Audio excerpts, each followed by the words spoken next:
Okay, God morning, Emmanuel family and friends. Tignan mo naman yung katabi mo.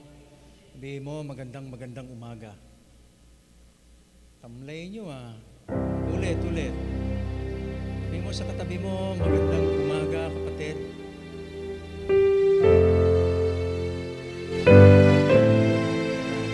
Tatanong ko ako sa inyo kung kayo ay masaya ngayon na pumunta ng church, pakitaas nga po yung dalawang kamay. O isa lang kamay mo, siyempre, isa lang. Dalawang kamay. Taas po natin, tingnan natin. Gusto ko makita kung sino yung mga masasaya dito. Yan, tayong lahat ay masasaya. Dahil, anong dahilan? Dahil ngayong linggo na to, siyempre, celebrate natin yung seniors and grandparents, pero may mas mahalaga doon. Today is the Lord's Day. Yun, tama. Kaya dapat lagi tayong excited na pumupunta sa church para mag-offer ng worship sa Panginoon po natin. Alam po ninyo yung Genesis chapter 128, very popular po yan sa mga kasalan. Ang sabi po doon ng Panginoon, God blessed them and said to them, be fruitful and multiply. Familiar? And they multiplied. Ito pong nakaraang pandemic since 2020, talagang dami pong nagpakasal dito sa Emmanuel. Kahit na pandemic kasalan pa rin kayo ng kasalan. At siyempre, they multiplied. Tingnan nyo na lang yung mga nasa paligid nyo. Hindi na natin kailangan ipaliwanag po yon. Kaya naalala ko po yung kwento ng isang pastor. Sabi po ng isang pastor, dahil may dedication. Paglabas po niya ron sa sanctuary, nakita niya kaagad yung maraming bata na i-dedicate. Napakamot kaagad siya ng ulo. Mapit siya doon sa isang magulang. Sabi niya, ano pangalan ng bata? Ang sabi nila, Charger po. Charger? Bakit? Sa amin pong dalawang mag-asawa. Ako po si Charito, siya po si Roger, kaya Charger.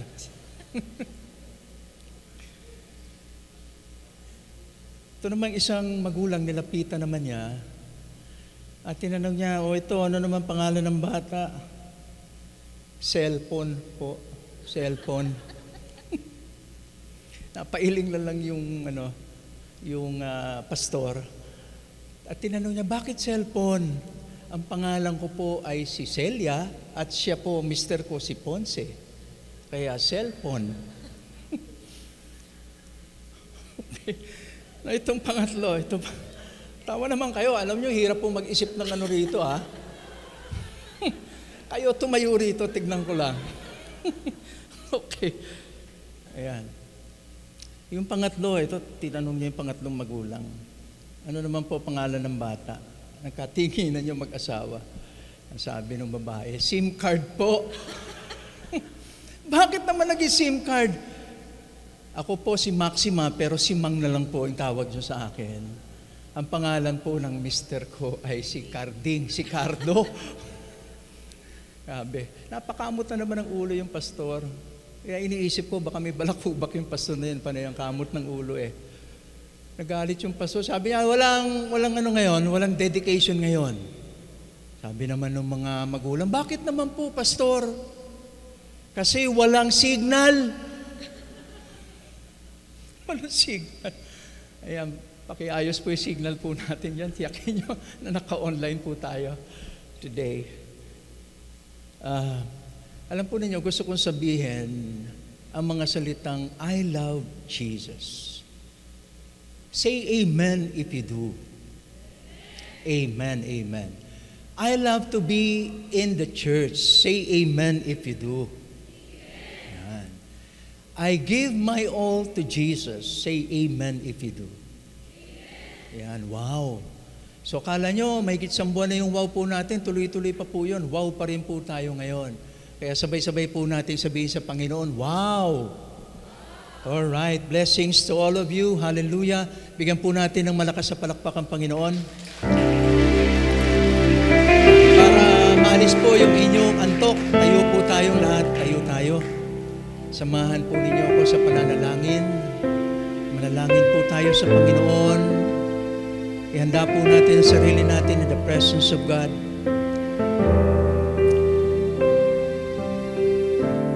Don't just feel good today, brothers and sisters.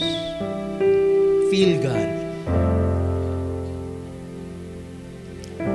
Ama naming nasa langit, kami po ay naririto, nagsasama-sama. Nais po namin mag-alay ng papuri, pagsamba sa iyo, Panginoon. Nais po namin isang bulat, Lord, yung aming mga puso, Panginoon, na puno ng kagalakan sa pagtitipon, sapagat ito'y dakilang araw mo na inilaan para sa iyong mga anak. Kung kaya't kami ay nagbaon ng maraming pagpupuri, pagpapasalamat, pagdakila sa iyong pangalan. Ikaw lamang ang Diyos na aming sinasamba. Nag-iisa ka, wala kang katulad. Ikaw ang nakaluklok sa pinakamataas na trono sa langit. Ang Diyos na mahabagin, mapagpatawad, ang Diyos na mapagbigay ng biyaya, ang Diyos ng pag-ibig. Ikaw ang Diyos na puno ng splendor and majesty and glory. Ikaw ang sovereign Lord, sovereign over all, sovereign over our lives. The great and awesome God, all-powerful, the great ruler whose kingdom has no end. We worship you in spirit and in truth. And in your holy presence, Lord, kami po ay nagpapakumbaba, nagpapasiyasat sa iyo. Humihingi kami ng tawad sa aming mga kasalanan. Linisin mo po kami sa lahat ng aming mga kasalanan, Panginoon, upang walang maging hadlang, Panginoon, sa aming pag-aalay na gagawin. Purihin ang iyong pangalan. Dakilang Jesus, salamat sa iyong banal na dugo na inihugas sa aming lahat. Kung kaya't kami ngayon malinis, hindi dahil sa aming mga nagawa, kundi dahil sa iyong banal na dugo na inihugas sa aming mga kasalanan. Salamat sa kapatawaran. At salamat sapagkat muli po kaming makapananalangin upang itaas sa iyo, Lord, ang aming mga birthday celebrants. Sa pagdaraos nila ng kanilang kaarawan, sa linggong ito, hinihiling namin, Panginoon, ang special blessing na ibibigay mo po sa kanila.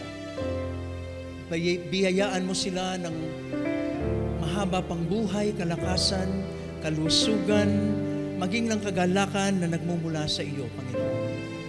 Gamitin mo po ang mga buhay nila upang maging instrumento ng iyong magandang balita, Panginoon, ng pag-asa sa pamamagitan ng Panginoong Jesus. Ikaw rin, Lord, na magpupuno ng lahat ng mga pangangailangan nila. Iingatan mo po sila, Panginoon, sa lahat ng sandali. At higit sa lahat, Lord, patuloy kang magpapahayag sa kanila at magpapakilala sa bawat araw. Dalangin din namin, Lord, ang aming ACMI family, ang aming mga members, leaders, mga pastors, missionaries. Inihiling ko, Lord, kasama ng iba pang mga kapatiran po namin na nasa labas ng bansang ito, nakabahagi ng aming online ministry. Ang special blessing mo, Lord, sa kanilang lahat, Panginoon. Ang biyaya mo na mag-uumapaw sa buhay po nila, ang kapayapaan at kagalakan na nagmumula sa Panginoong Jesus. At ang patuloy na pag-unlad, Panginoon, ng kabuuan ng Emmanuel. Na lagi po kami magiging mainit, Panginoon, sa paghangad ng pagsasama-sama sa pagsamba at sa fellowship. Salamat, Lord, sapagkat Ikaw ang nagpapanatili sa amin upang maipagpatuloy ang magandang pangitain, ang Great Commission, ang paggawa ng mga alagad, ang pagtatanim ng mga iglesia. Ikaw rin ang nagpapanatili ng pagkakaisa. Sinasawata mo, Panginoon, anumang spiritong lumalaban sa aming Panginoong Hesus. Salamat, Panginoon, pagpalain mo rin, Lord, ang aming children's ministry. Na patuloy mong palalaguin ang mga batang ito, lalaki ng may takot sa iyo, Panginoon. At sila ang magiging next generation pastors, leaders, workers, missionaries ng Emmanuel. Bigyan mo ng gabay ang aming children's ministry sa paghubog sa kanila. Pagpalain mo rin, Lord, ang aming CBAP family sa pangunguna ng aming General Director, Ray Abante, ang samahan ng South Manila Pastors, 10 na mga churches, leaders, members ng CBAP. Hinihiling ko, Lord, ang patuloy na pagkakaisa sa pangitaing Vision 2025. Ang patuloy na paghayo, paggawa ng mga alagad, pagbubukas ng mga gawain sa iba't ibang dako. Ikaw, Lord, ang gagawa nito. Gagamitin mo kami upang forcefully magpapatuloy ang pag-usad ng iyong kaharian dito sa lupa. Pagpalain mo rin, Lord, ang aming Bless Our Cups ministry, ang aming mga kapulisan, Panginoon, sa mga hinaharap po nilang challenges ngayon. Tutulungan mo silang magpakatatag sa iyong salita. Maninindigan sila, Panginoon, sa mga dakilang pangako na ibinagkaloob mo sa kanila. Ikaw ang mag-iingat, magbibigay ng sapat na lakas, lalo na sa darating na eleksyong ito, Panginoon, upang pangalagaan ang kaayusan at katahimikan ng aming community. Pagpapalain mo sila sa punang pamilya nila, Panginoon. At higit sa lahat, palalaguin mo sila sa kanilang relasyon sa iyo. Kahabagan mo ang bansang Pilipinas. Patuloy kaming nagpapakumbaba sa iyo at kumikilala na ikaw lamang ang Diyos na sasambahin ng bansang Pilipinas. Gabayan mo ang aming Pangulo ng kanyang gabinete sa pag-iisip ng mga paraan upang maihango ang bansang ito sa kahirapan. Ikaw rin, Lord, na magpapayaman ng aming mga kabukiran. Ang mga pangangailangan sa pagkain at basic needs, tulungan mo po ang aming mahal na bayan. Pagkalooban mo kami, Lord, ng inyong proteksyon laban po sa mga mapinsalang bagyo, lindol, o anumang mga bagay na maaring magbigay po ng kapahamakan sa aming bayan. Pagpalain mo, Lord, ang aming mission focus sa linggong ito. Hinihiling namin, Lord, na pagpapalain mo po ang aming isip ay sariyaya, ang karunungan ibibigay mo sa aming pastor at mga manggagawa doon, ang pagkilos mo, Lord, sa mga kapatiran upang humirang ng mga manggagawa sa hinaharap. Ikaw ang magpapatibay ng kanilang pananampalataya. Ikaw ang magkakaloob ng lahat ng kanilang mga pangangailangan, Panginoon. Salamat maging sa mga aming mga panauhin sa araw na ito, nawa masumpungan kanila, Panginoon. Marinig nila ng malinaw ang mga salita mo na mag-aakay sa kanila patungo sa iyong paanan sa pangalan ng Panginoong Hesus. At ngayong umaga, sama-sama po naming inaangkin, sama-sama naming tinatanggap ang kasagutan sa mga panalangin ito ayon sa iyong kalooban at pamamaraan. Ibinabalik namin sa iyo ang lahat ng pagpupuri, ang lahat ng pagpapasalamat, pagkilala at pagsamba. Ito po ang aming dalangin sa matamis na pangalan ng aming Panginoong Hesus. Lahat magsabi ng Amen. Amen. Let's worship our God, our great God.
Lord, you are good and your mercy endureth forever. Lord, you are good and your mercy endureth forever. People from every nation and tongue, from generation to generation, we worship you.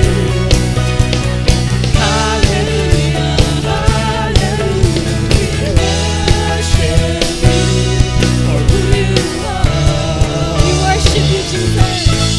We worship you. Hallelujah, hallelujah, we worship you for who you are.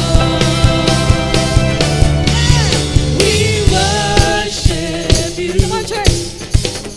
Hallelujah, hallelujah, we worship you for who you are.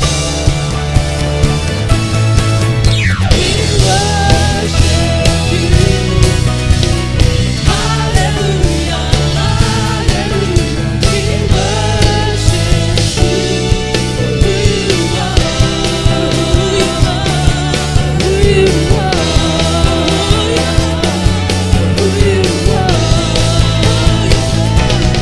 You are good. Woo! Praise you, Jesus.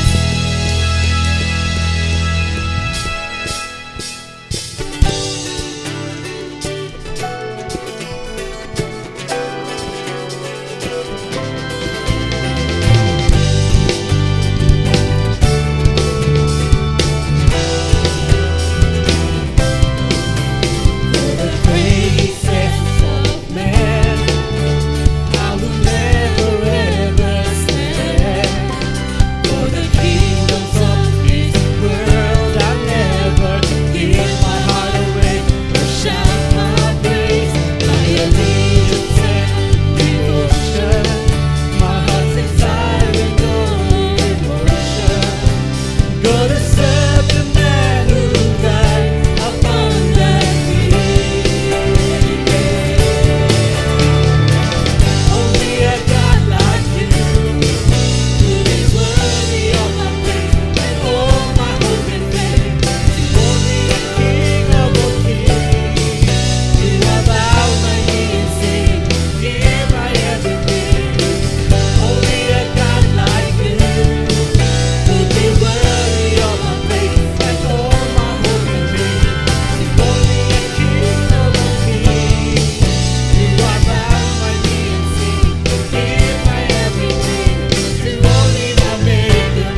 Great is the Lord, and most worthy of praise.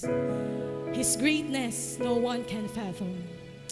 Truly, Lord, you are a great, great God. You're awesome. You are holy. You are worthy, O God. Salamat po, Panginoon, sa pag-ibig niyo po sa amin. Sa katapatan, Lord. Salamat po, Panginoon.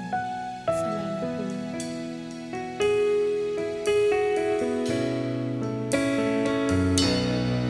As I come into your presence, past the gates of praise, into your sanctuary, to be standing face to face.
bilang po ng 3, sabay-sabay po nating isigaw uli ang isang malakas na Alleluia para sa Panginoon. Ready? 1, 2, and 3. Hallelujah! Amen. Short pero loud Praise the Lord. Palakpakan po natin ang Panginoon. Alright, maganda. Maganda po ang sikat ng araw sa labas. Painitin po natin sa simulan ng ating mensahe by reading 2 Peter chapter 1 in verse 19. Sabay-sabay po nating basahin 2 Peter chapter 1 verse 19. Okay, ready? With conviction, and we have a more reliable word of prophecy which you would do well to follow, as to a light that shines in a dark place until the day dawns and the morning star arises in your hearts. Sinabi po ng malinaw dito ni Apostol Pedro na ang salita ng Panginoon is more reliable. Pwedeng sandalan, pwedeng panghawakan ang salita ng Panginoon. And I believe with all my heart that God's Word is truly more reliable than anything else or anyone else in this world. Amen? Amen. God's Word is more reliable than anything. But strangely, kakaiba pag tinignan po natin, karamihan sa mga tao mas nagtitiwala sa doktor at ano bang Tagalog ng pharmacist? Botikaryo. Yun, tinignan ko kanina nalimutan ko lang Botikaryo, ang pangit po. Pharmacist and doctors. Mas nagtitiwala tayo sa kanila kaysa sa salita ng Panginoon. Kapag may sakit tayo, pupunta tayo ng doktor. Hindi naman natin kilala. Mag-i-issue ng reseta. Hindi mo mabasa. Pupunta tayo ng botikaryo doon sa butika para bumili ng gamot. Ibibigay ng botikaryo isang boting medicine o gamot. Pag uwi sa bahay, susundin natin yung instruction nila kung paano iinumin ng gamot. And I believe if we trusted, the same way in the only truth that is God's Word, kung ganun ding uri ng passion and persistence and diligence ang ibibigay po natin sa pagsunod at pagtitiwala sa salita ng Panginoon, I believe and I could just imagine how different our lives might be. Maaring ibang-iba ang magiging uri ng buhay po natin. Kung ngayon ay maganda na, baka mas maganda pa dahil natuto po tayong magtiwala sa salita ng Panginoon. Lumapit po muna tayo sa panalangin. Amang dakila, hinihingi po namin ang iyong basbas, ang pagsama mo sa amin sa oras na ito, na ang salitang ipapahayag nawa ito'y manggaling sa iyo through your servant. Gamitin mo itong makapangyarihan upang tumimo sa aming mga puso, magbigay ng sapat na kaalaman at kakayahan upang ang buhay namin ay mabago. Inaalay po namin sa iyo ang lahat ng ito, dinadakila ka namin sa bawat bagay na iaalay po namin sa iyo. Ito po ang aming dalangin sa pangalan ni Jesus. Amen. Kanina po nabanggit ko, hindi pa po tapos. 1 month and 1 week na po tayo nagwawaw. Series 1 lang po yun. Ito po series 2. Another 5 weeks. Talagang at the end of 2 months and 2 weeks, mapapaindak ka na po sa wow talaga. Dahil ang pag-uusapan po natin sa Wow Series 2 ay patungkol po sa salita ng Diyos. At napakahalaga po nito sa iyong buhay, sa aking buhay, sa ating lahat. Wow Series 2, The Wonder of the Word. At ang unang installment po natin is entitled, How Can We Know the Bible is God's Word? Tayo po'y tumayong lahat at babasahin po natin ang sobrang habang Word of God na nakalaan ngayon. sa Awit chapter 138 in verse 2. Sabay-sabay po tayo at gusto ko po namnamin natin po itong napaka-short na salita ng Panginoon. Ready? Begin. For you have exalted your word above all your name. Blessed be the reading of God's word. You may all be seated. Gusto ko pong i-consider yung dalawang salitang may salungguhit at ginawa po nating bold ng kaunti. Yung salitang word at name.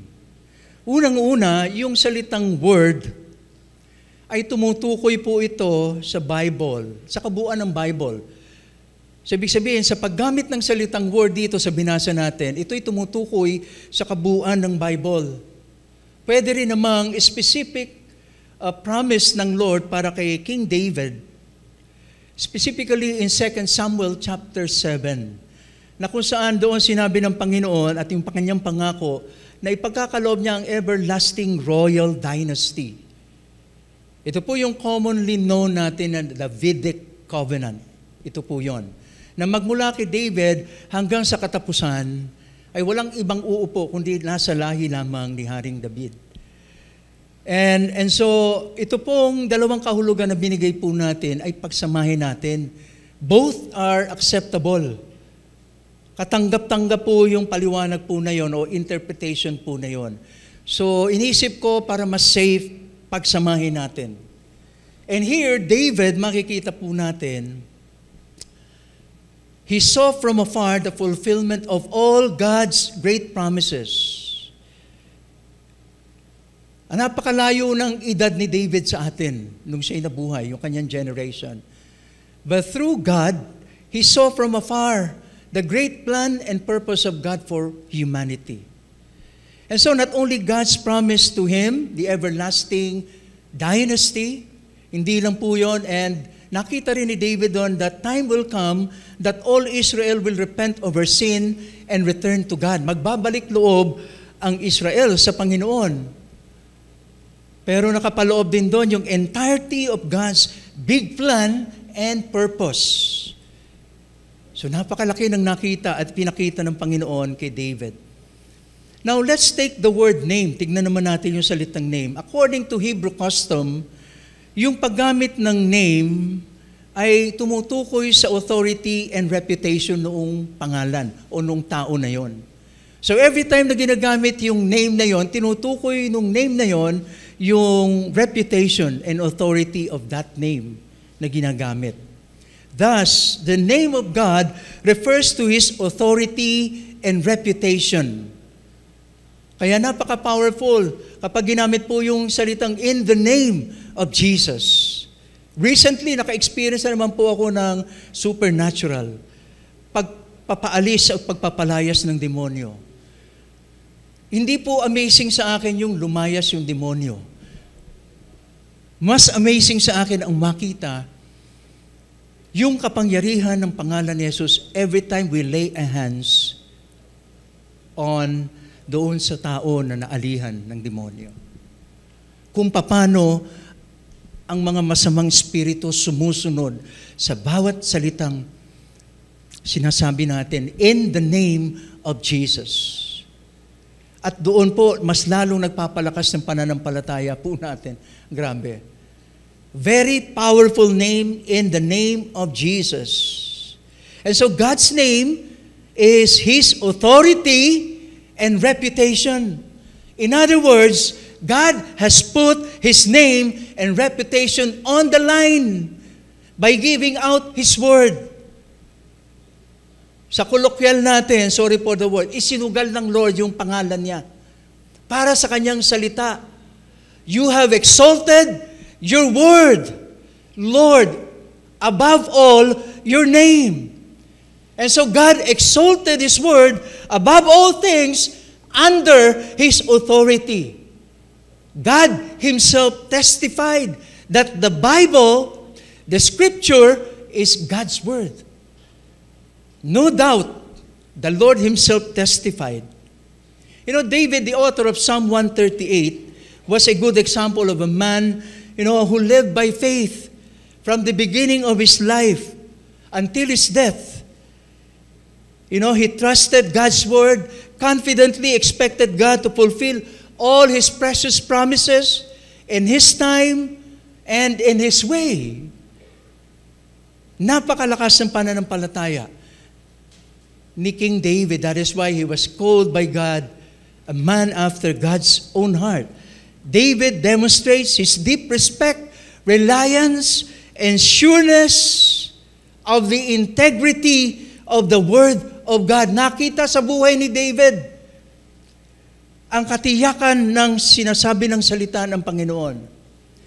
Sadly, there are many, that try to belittle, God's Word and discredit His truth. Declaring the Scriptures to be tired and lacking credibility in this modern age. Wala na, Pastor, yung sinasabi mong Word of God, lipas na sa panahon. Outdated na, old-fashioned na, wala nang power. Sa panahon ni David, sige, payag na ako. Pero sa panahon natin ngayon, wala na yan. Mahina na tuhod ng salita ng Panginoon. But God's Word is living and active according to Hebrews. Right? Amen? His truth is powerful. Amen? And potent. His promises are steadfast and sure, and the God of our salvation will certainly fulfill His word. For He cannot deny, His name or contradict His own character, eternal character of God. God's word is absolutely trustworthy. Amen? Now, in order to understand this important doctrine, napakahalaga po nitong doctrine of inspiration. Noong pong nagkaroon ng ordination, isa po ito sa pinakamabigat na itinanong. Mga katanungan na nanggaling po dito sa inspiration of the Bible. Pero hindi po natin layunin na theological lang yung matutunan natin, cognitive lang, hindi po. Ang gusto po nating makita, madala po ito sa pagbabago ng buhay. Let the Word of God shape you and me for transformation ng buhay po natin. And there are 3 steps to approach the inspiration of the Scripture. By answering this question, how can we know the Bible is God's Word? So 3 steps. First, we'll deal on the claim of Scripture or the claim of inspiration. What is inspiration? In Scripture, pag sinabi mong worldly inspiration, kasi crush ko siya, kaya inspirasyon ko siya, hindi po yun. What is inspiration of the Bible? In the context of Scriptures, the word inspiration, yung pong salitang yon, simply means God breathed. God breathed. Anong ibig sabihin po nun? Kinasihan ng Panginoon. Yun po ang Tagalog version ng salitang yon. Now, inspiration means the Bible truly is the Word of God and makes the Bible unique among all other books. Simply because kinasihan ng Panginoon ang salita ng Lord. Kinasihan. Now, let's read together 1 Corinthians chapter 2 in verses 12 up to 13. We receive the Spirit that is from God, not the spirit of the world. We receive God's Spirit so that we can know all that God has given us. When we say this, we don't use words taught to us by human wisdom. We use words taught to us by the Spirit. We use the Spirit's word to explain spiritual truths. In other words, ito po yung exact word na ginamit po namin sa ordination. In other words, God superintended, pinangasiwaan ng Panginoon ang mga lalaking ginamit niya, such that when men wrote every single word, he said is from God. Ang ibig sabihin, lahat ng isinulat ng mga pinili ng Panginoon upang isulat ang banal na kasulatan ay mga salitang galing mismo sa Panginoon. God supernaturally guided, led, and carried along these people on the process So that everything man said is what God said. Kuha po natin, kung ano yung sinabi ng Panginoon, yun mismo ang isinusulat po nila. And we call this verbal plenary inspiration. Medyo technical po, no? Theological po masyado yung tawag, pero yun lang po yun. Verbal plenary inspiration. Ano yung verbal inspiration? Ang ibig sabihin po ng verbal inspiration, bawat salita sa Scripture is God-given. So lahat po, wala pong exemption yun. Lahat ng salita ay galing sa Panginoon. At ito'y inilagay kung saan nais ng Panginoon ito ilagay. Ano naman ang ibig sabihin ng plenary? O pag sinabi sa Congress plenary, ano po ibig sabihin? Lahat. No, all. Yung pong ibig sabihin nun. All parts of the Bible are divinely authoritative. So lahat na nakasulat po doon, dahil galing sa Lord, may authority ang bawat sinasabi ng Panginoon doon. All parts of the Bible are of divine origin. Kaya napakahalaga nitong doctrine of inspiration. Dahil ito po ay malaki ang magiging effect nito sa buhay natin if we take this truth seriously sa buhay po natin. Now look at your Bibles in the book of Exodus, chapter 4. Pag tinignan po ninyo yung kabuuan ng chapter 4, God said to Moses, I will put my words in your mouth. I will put my words in your mouth, and that's verbal, plenary inspiration. Inilagay ni Lord ang salita sa kanyang bibig. So that God's word in Moses' mouth. Kuha po natin, inilagay ng Lord ang salita sa kanyang mga bibig. That is why in Exodus chapter 7, go through your Bible. Tignan po ninyo, sinabi ng Lord doon. The Lord said to Moses, you will be like God before Pharaoh. And so when Moses speaks, God speaks. Men's words, God's words. Same words, iisa. And that's verbal plenary inspiration. And so when God speaks, it happens. Yun po ang palatandaan na pag ang isang sinabi ay nangyari, ito'y galing sa Panginoon. And that is the nature of God's Word. That is the nature of God's Word. Whenever God speaks, it comes to pass. Kaya pag meron po dyan nagpanggap na propeta at nagsabi ng ganito at hindi nangyari, anong tawag doon? False prophet. Pag may pastor na nagsabing ganito, hindi nangyari, anong tawag doon? False pastor. False pastor po siya. Hindi lamang po sa Pentateuch o sa first 5 books of the Bible, Genesis, Exodus, Leviticus, ang sumunod, Numbers, Deuteronomy. Hindi lamang po doon na makikita yung verbal inspiration, plenary inspiration. You know, the word of Yahweh comes also to the prophets. Pag binasa po ninyo yung lahat ng mga kwento patungkol sa mga prophets, ngayon po yung EDG po natin, nandun na sa prophet. Salamat na lamang sa multimedia, talagang nagabayan ako. Nakulang ako ng isang book. Madalas po ninyo makikita doon ang sinasabi ng mga prophet, thus, sa King James, thus saith the Lord. Tama po ba? Lagi sinasabi ng mga prophet pag may sinasabi sila, thus saith the Lord. This is verbal, plenary inspiration. The prophets are talking and they're saying that those words came from God Himself. Galing talaga sa Diyos. Hindi lamang sa Old Testament, ginamit din ang method na ito, verbal plenary inspiration, sa New Testament. 2 Timothy chapter 3, verse 16. Ang sabi po doon, all Scripture is God-breathed. It is God-breathed, inspired by God. 2 Peter 1, verse 20, reminds us that the Word of God never came at any human origin, but men carried along by God. That's verbal plenary inspiration. So malino po, from the Old Testament down to the New Testament, hindi po nagbago ng method ang Panginoon po natin. Now, second thing, hindi lamang po the Bible's claim, but God's claim mismo. 1 Thessalonians chapter 2 in verse 13.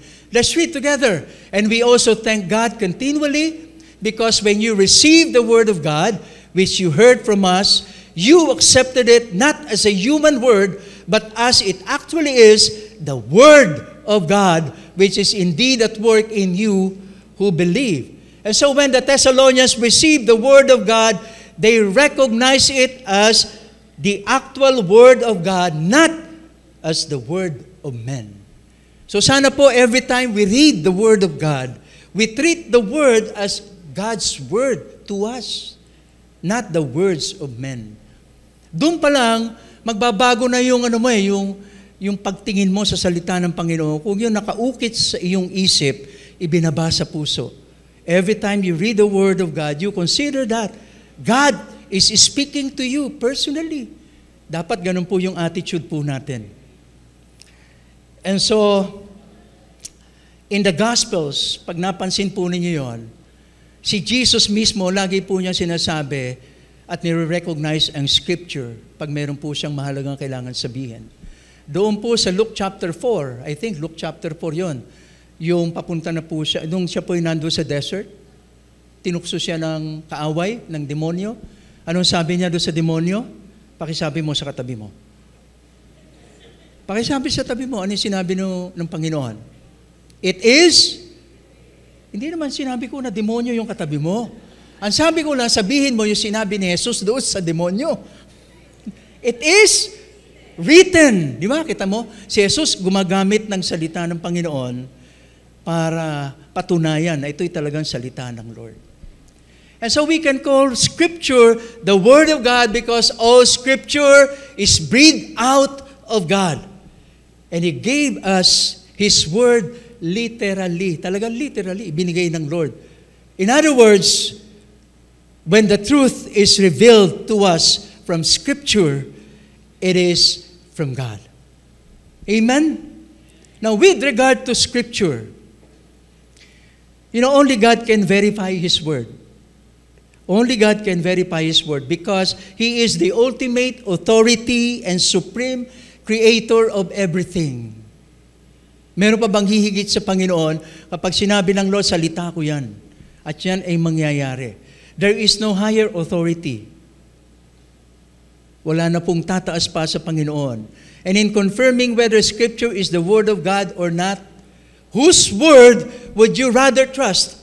Man's word, which is constantly changing, or God's word, which never changes? Sino ang pagtitiwalaan mo? Yung taong sinungaling? Yung Diyos na hindi nagkasala at nanatiling tapat sa atin. Recognizing God's valid and logical claim helps us to trust in His Word. Dahil pinangahawakan natin ang mga sinabi ng Panginoon, it helps us and it gives us a defense for the faith that is in us. Alala niyo yung sinabi ni Peter? Sabi niya, dapat we are always ready to give, an explanation to those who asks about the hope that we have in Christ. Are you ready to give that hope to whoever will ask you about that hope you have in Christ? Are you ready? Are you prepared to do that? The next time someone asks you how you know the Scripture is God's Word, tell them it is because God said so and let them know why we can trust Him. Dapat ready na tayo pag may nagtanong. And if God did not reveal Scripture, then it would be merely words of men lamang and thus untrustworthy. But thankfully, as in 1 Thessalonians 2:13, it is really the Word of God. Ito po, the Word of God.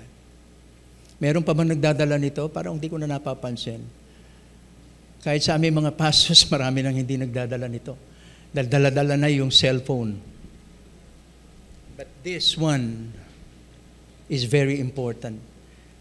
The claim of Scripture, the claim of inspiration. Secondly, the case for inspiration. And we can see that through the prophecies that was given in the Scripture by prophecy. Maaari po nabasa na po natin yung mga isinulat ni Nahum, Propetang Nahum. Maiksi naman po yung book na yung 3 chapters. Basahin po ninyo doon, nakasulat po dyan, at makikita ninyo na kanyang hinula na ang Nineveh ay i-destroy ng Lord by fire and water. Pag binasa po ninyo, paano mangyayari yon? May apoy, may tubig. Di ba yung apoy ginagamit natin, patayin yun, tubig ang ginagamit? Pero ito, sabi ng Lord, it will be destroyed by fire and water. Both fire and water at the same time. So both fire and water are working for God. Kita nyo? Ginagamit din ng Lord ang fire and water to discipline and bring judgment. For Nineveh, ang kasalanan ng Nineveh, brutal sila. Ang kanilang city, bloodshed lagi. Sila po ay mga ruthless people. Marami pang iba. Kaya ang tawag po nila sa kanila, sa Nineveh, ang tawag po sa Nineveh nung araw ay Sin City. Can you imagine tawagin na Sin City yung lugar mo? Now, how do you call that incident? Yung prophecy ng fire and water. Is that a coincidence? No. God knew. Because He knew everything, alam ng Panginoon ang lahat, He knows the past, the present, the future, alam na alam ng Lord ang lahat. Kaya eksakto, accurate. In 612 BC or EBC, nangyari po yun. Ang city of Nineveh was burned totally by the Medians. And then water comes out from the big dam, demolishing the entire city. Tayo nakasama? Fire and water. In Isaiah chapter 45, Isaiah mentioned a king named Cyrus. Alala po niyo Cyrus? Siya po yung hari na nagpalaya sa mga Israelita nung sila po ay nando sa 70-year captivity. Pinalaya po sila. Nung isinulat po yon ni Isaiah, ay mahigit sa 200 taon pa bago nangyari ang bagay na yon. Subalit, mismo pinangalanan na kaagad ng Panginoon kung sino ang magsasagawa nung bagay na yon. He told Isaiah the details of what will happen. So how would you call it? Coincidence? Nostradamus? That's how good the Bible is. It's accurate. And only the Lord can do that. Amen? Only the Lord can do that. Another proof by history. Pangalawang proof po natin ng history. Consider na lang po ninyo yung mga scriptures, very long, pero kwento lang po yan, narrative, no? Madali pong intindihan, basahin na lang po ninyo. So, proof by history, history illustrates the details of scripture that this is the absolute truth. Tingnan po ninyo yung mga history na mga isa-cite ko po rito. The Bible details the history of King David. The story of King David is found in 1 and 2 Samuel and also in 1 Kings. Pag binasa po ninyo yan, nakadetalye po dyan yung kwento ni King David mula sa pagiging shepherd hanggang sa maging hari po siya. Nakalista rin po dyan yung mga naging asawa niya. May nakakaalam ba rito kung ilan na naging asawa ni David? Meron po kayong libreng lunch. Pag nahulaan ninyo kung sino, kung ilan. Isa, 2, 3, wala. Walang geges. 8. At least 8 ang naging asawa ni David. Nakasulat din dyan hanggang sa kamatayan ni David. In detail, nakalagay po dyan. Yung mga consequences ng kanyang kasalanan, nakasulat din po lahat doon. Lahat-lahat ay isinulat ng Panginoon. Now, lukso po tayo doon sa sa Jericho naman. Balikan natin yung Jericho. Alam natin yung kwento ng Jericho sa Old Testament. A big city, ang kapal po ng wall niya ay I think yung di pa po natin na ganyan, 6 na ganyan ang kapal ng kanyang wall. Pero it was destroyed by God Sinira ng Panginoon yon and burned. And even today, yung mga archaeological evidences points to the truth and the reality of the story of the city of Jericho. Burned city of Jericho. Paano itatanggi yan? Na hindi pa nangyayari ay pinoprophesy na. Now sa New Testament, particularly in the book of Matthew, you will find the complete genealogy of Jesus. Matthew chapter 1. Kung gusto mo, sa Luke chapter 3, nandun din po yon. So every name in every generation, no one was forgotten. Doon po sa history na yon. The Bible is accurate that every single detail is real. Everything in the Bible can take the highest scrutiny. Why? Because it is the Word of God. It can stand any questioning, any testing, because it is the truth, the Word of God. God uses the Bible to shape the world. He uses the Bible to bring, people to restoration. Kaya pag binasa mo po yung kabuuan ng Bible, instead of matakot tayo sa Panginoon, you will say, Lord, thank you for giving me the chance para makasama sa kingdom mo kahit hindi ako mabuti at hindi ako tamang tao doon. There is forgiveness today. There is love. There is redemption. There is hope. And there is change in the lives of people today. Why? Because God revealed it in His Word. And thank God, salamat sa Panginoon sapagkat ipinagkaloob niya ang kanyang salita sa ating lahat. The claim of inspiration, the case for inspiration, and the third one, the last, the consequence of inspiration. After learning and proving everything that the Scripture is truly God's Word, ano po yung practical nating gawin? How should we live our lives? Number one, revere the Bible. Kailangan po ay talagang igalang natin ang salita ng Panginoon. Why? Because this is the book of God. Every word from it is from God. Bawat salita na nariyan ay galing sa Panginoon. You and I are not above God. Hindi po tayo mas mataas sa salita ng Panginoon. We depend on the Word of God. The Bible is our final, authority for life and practice. Everything we need to know in this life comes from the Bible. Tama po ba yun? Jesus is the answer. The Bible is more sure than what you know, you know. Yung alam mo, hindi pa pala yun. The Bible is more sure than that.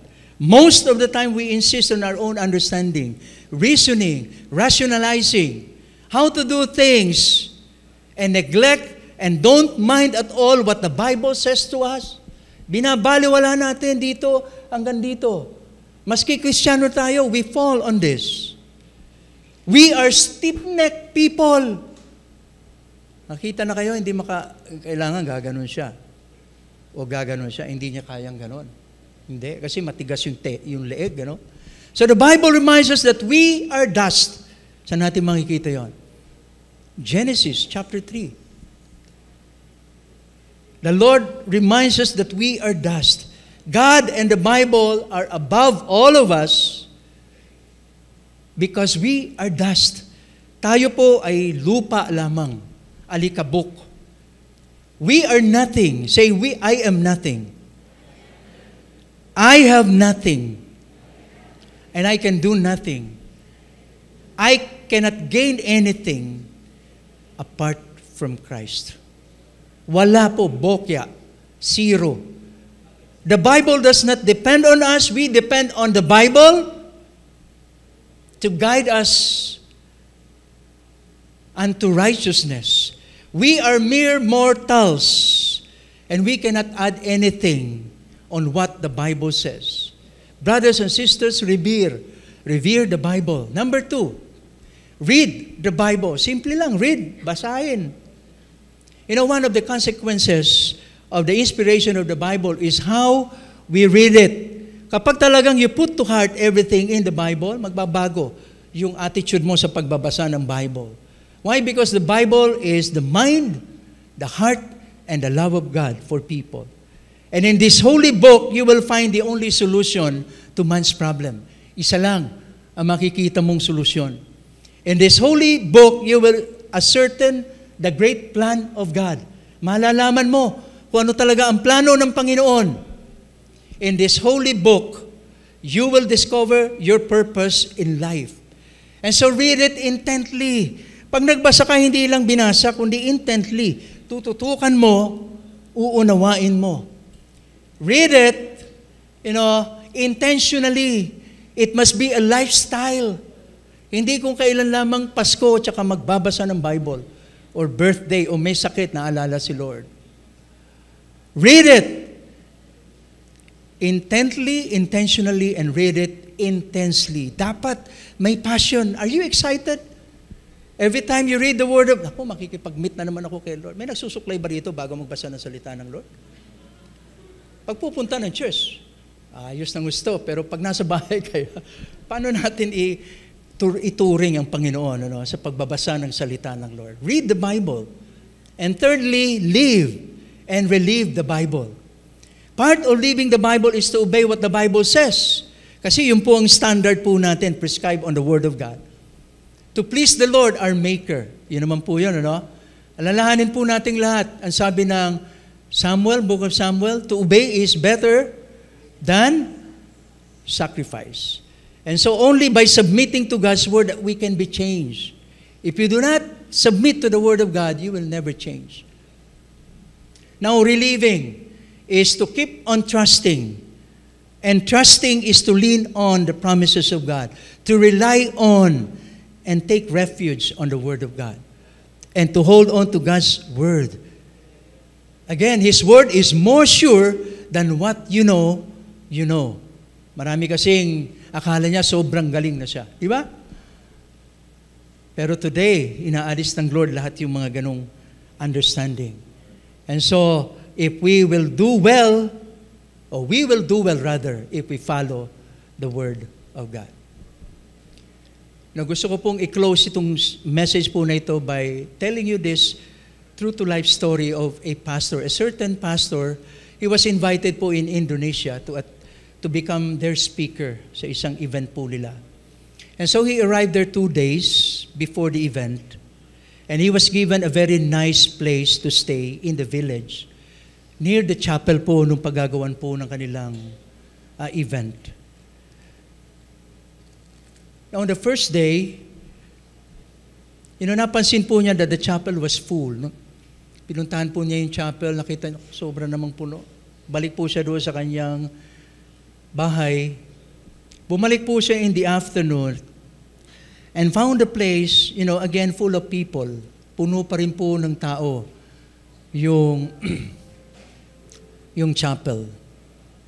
The following day, gumising siya ng maaga, around 5 in the morning, pumunta po siya sa chapel and found the chapel full of people.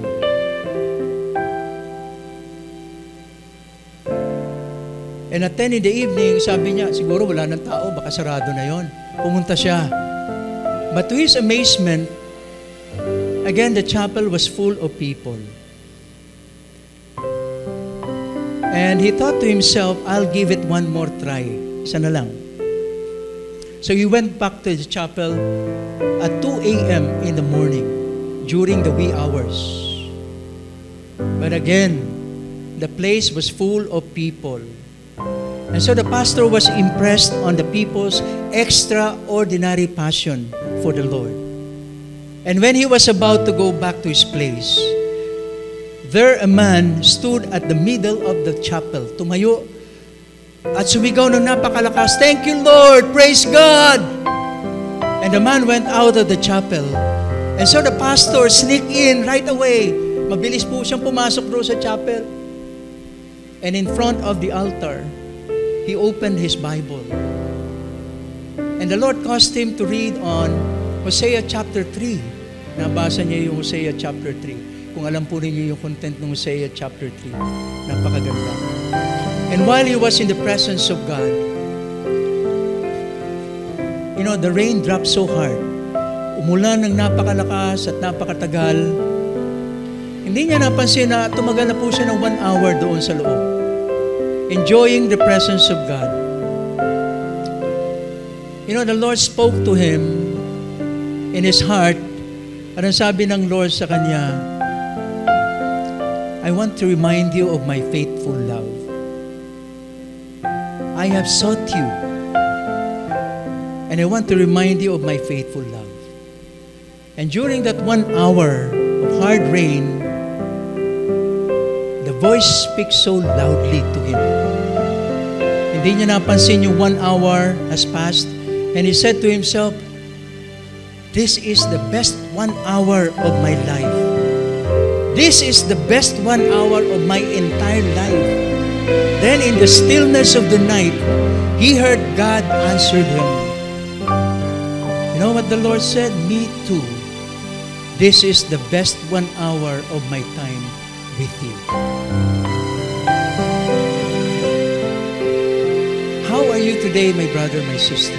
How are you today with God? How is your relationship with the Lord? How do you take God's word? Once upon a time? Once a day? What is God's message to you? Have you read God's word? And what is His message to you today? Or have you neglected and unmindful of the voice of God in your life? Today the Lord, is opening our minds, our hearts, our eyes to see the importance of the Word of God in the life of His children. And so, let us ask the Lord to give us a new love for His Word. Lord, give me a new love for your Word. Make me passionate again. Make me thirst and hunger for your Word early in the morning. And when we treasure God's Word, it motivates us to study, keep it, and live it. Treasuring God's Word is powerful defense against the lies and lures of the enemy. And so today, God is waiting for you to give a commitment that you will give time for Him through His Word and allow Him to speak to you. He longs to meet you. He longs to hear from you today and the days ahead. I love these words of Charles Spurgeon, very powerful words. He said these words, the Word of God is a lamp by night and a light by day and a delight at all times. What is the status of God's Word in your heart today? Do you still listen to God? Do you still give time to Him? Do you make Him your priority in your life today? Now, with just one word, we have the theology of grace. With just one word, we have the divinity of Christ. With just one word, we have redemption. With just one word, we have the resurrection. With just one word, we have hope. Just one word, and every word that matters to man is in that one word, the Bible. Because the Bible is not a book written by man. The Bible is a book written by God through men. And so the Bible is powerful. It doesn't need anyone or anyone else to help prove it. It can do it by itself. There is no book like the Bible. It is the perfect book. Therefore, we need to revere the Bible. And then we need to read every word of this book. To leave every word in this book for the one who wrote this book. Inspiration of the Bible reminds us that these are not just words of men, they are the very words of God. Shall we close our eyes and begin to listen to that voice of the Holy Spirit?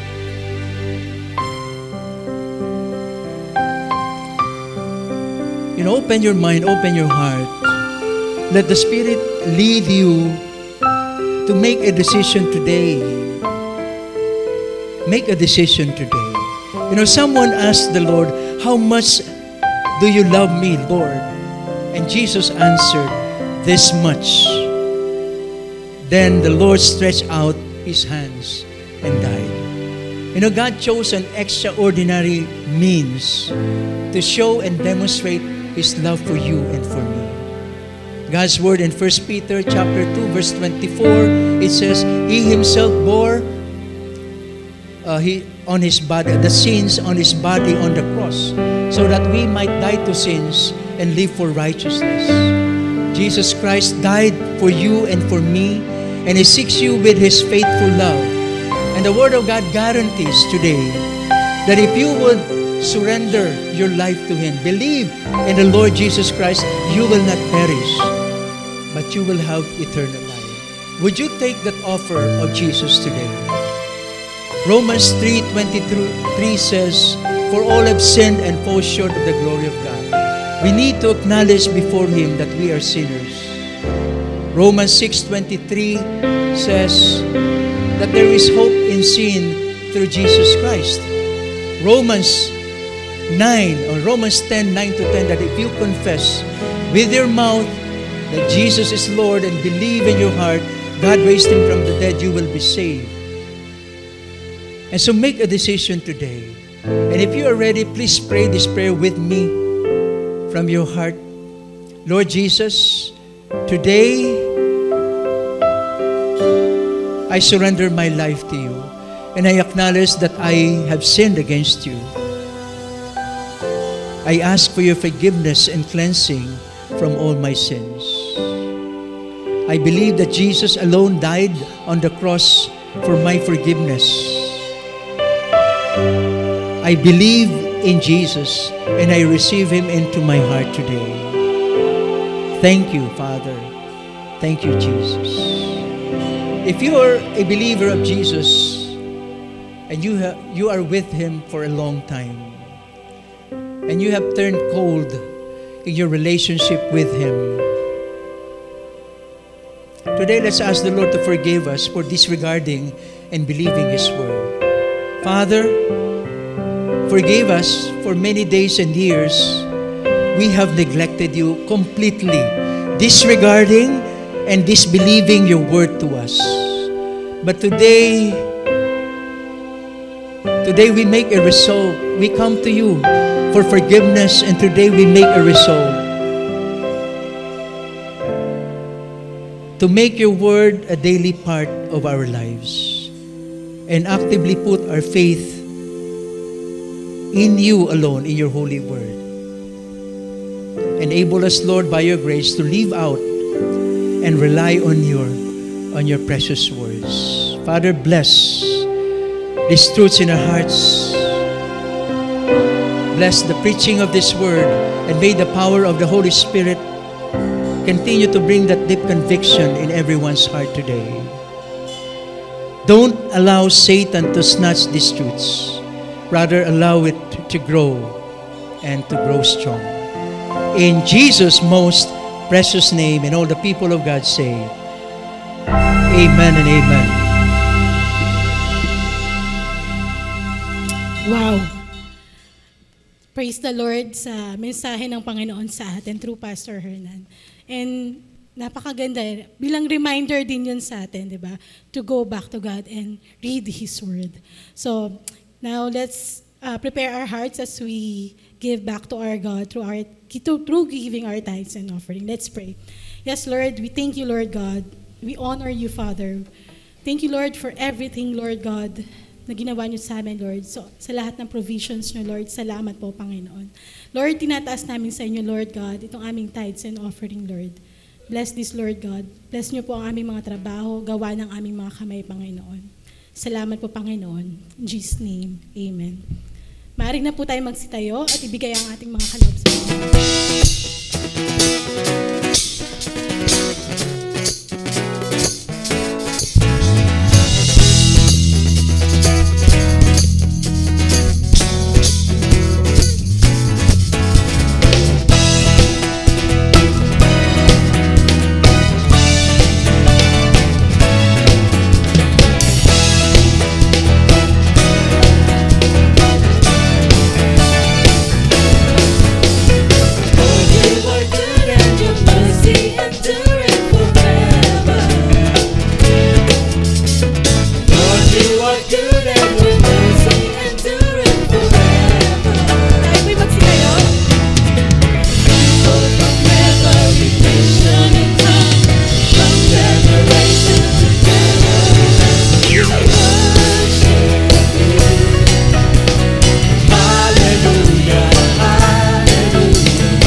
good.